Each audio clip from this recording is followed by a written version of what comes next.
All right, so now we're going to compare 3 top-of-the-line speed bows, but not the fastest speed bows.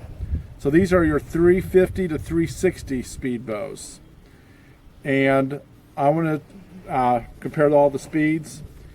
These two are set at 70 pounds, 29 inches, and this one is set at 70 pounds, 28 and a half. So that'll make it a little slower, but I do know what the speeds were when it was set at 29 inches. We have here the new bow for this year, 2016, the Mathews Halon 5. So this is the fastest of the Halon bows, 5, 6, and 7. This has an IBO around 253, but with an 85% rock mods, it might be just a little slower than that, maybe 250 or so. Here we have the Darton 3800. This comes in close to an IBO of 350. And then Bowtech RPM 360, and they claim it to be a 360 IBO rated bow, and perhaps at 30 inches it is, but I'm finding it more like a 350 range speed bow as well. Anyway, let me go ahead and shoot all of these through the chronograph. I'm using a 380 grain arrow and a 655 grain arrow.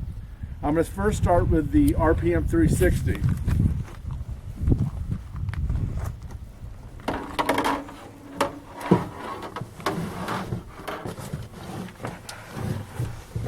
This one is set at 28 and a half inches. I've shot it at 29 quite a bit. I was just trying to get a little more accuracy out of it. I think the draw cycle is excellent on this bow and maybe one of the best comfort speed bows. If you can call a speed bow comfortable, I think this is it.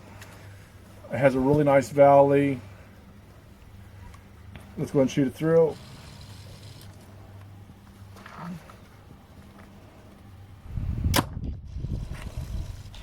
I had 310 on the chronograph. This is again at 28 and a half inches.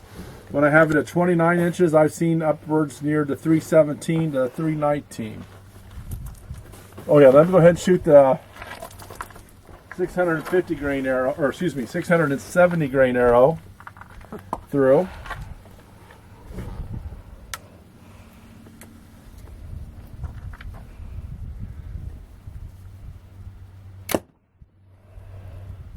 We got a 240, so it's quite a bit faster than some of the slower bows I showed in my other review. Again, I would add about 5 to 10 feet per second if you're talking about a 29-inch draw length.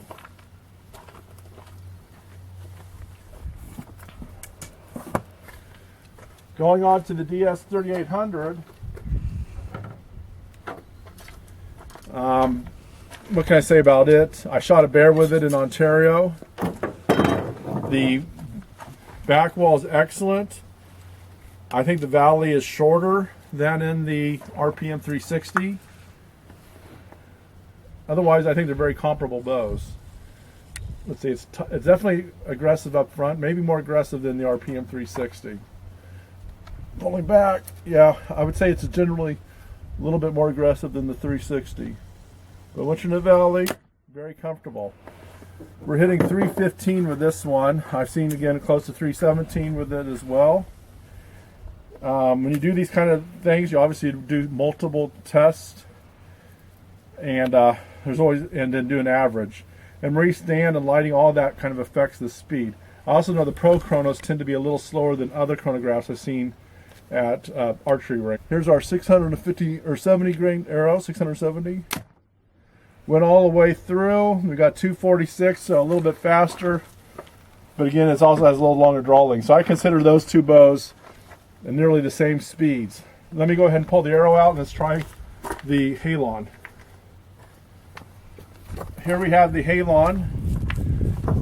This is a great bow so far. I haven't had it really that long, and I'm just starting to get to really know it.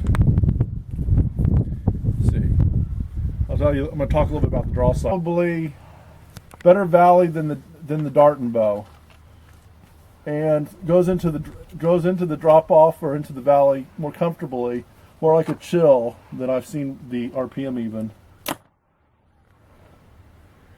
We had a 314 on that. It one thing about a 5-inch brace-heighted bow is it tends to hit your sleeve. Let me shoot this one more time. So there is a trade-off. Those other bows have 6-inch brace heights. This one has a 5-inch brace height. So that is a trade-off because it definitely hit my sleeve on that one. Let's try again. Went through.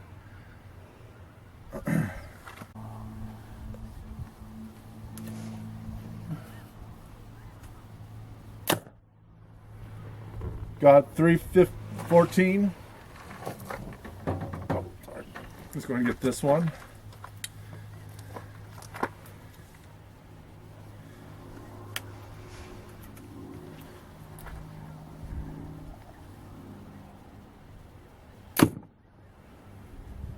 .244.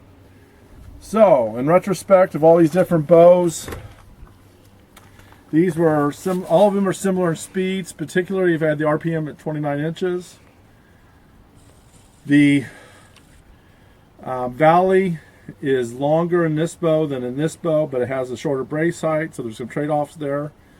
It's a little bit shorter, but I think that's going to be a benefit in a ground blind or in a tree stand. This one might be a little, it's hard to say which one's going to stand on target a little better. I still have a lot of joy out of this RPM 360. I think the 6-inch brace height is still preference in general to a 5-inch brace height. But this one goes into the valley a little bit more comfortably, while this one has a really nice big valley also. So a lot of these bows are pretty comparable in many ways. Anyway, that's it for these mid-range speed bows. I hope you at least got an idea of how they shoot. They shoot quite similarly. This doesn't seem as fast as it should be, at least not at 29 inches. But it's still fast. Thanks for watching, and I hope this was helpful.